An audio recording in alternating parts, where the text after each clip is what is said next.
Bonjour à toutes et à tous, j'espère que vous allez bien. Merci d'être avec nous sur les réseaux sociaux de Génibet et la chaîne YouTube. On est un peu abattu ce matin bien sûr avec le non-match du PSG. Tous les cas match difficile, Mbappé transparent, Donnarumma fautif, ça fait beaucoup. On espère que les clubs français vont se rattraper ce soir. Conference League avec Lille qui va à Aston Villa. Aston Villa avec son buteur Watkins. Aston Villa entraîné par Unai Emery, 4 victoires en Coupe UEFA. On s'en souvient avec Séville, enfin l'ancienne Coupe UEFA c'est l'Europa League. Et donc cette équipe de Lille très équilibrée avec Ben Taleb au milieu.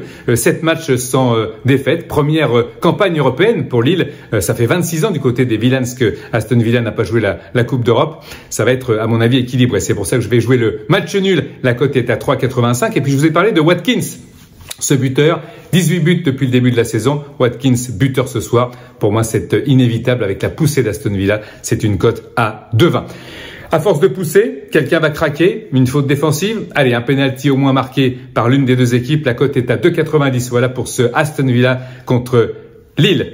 Du côté de Marseille, on va à Benfica. Alors au-delà des histoires avec les supporters, des problèmes et de souvenirs avec la main de Vata, c'était dans les années 90, la désignation de l'arbitre anglais Michael Oliver qui avait refusé un penalty à Guendouzi à l'époque. Ça fait beaucoup, mais on va rester sur le sportif. Ismail Assar et Klose sont blessés. Jean-Louis Gasset est donc privé de ces joueurs-là.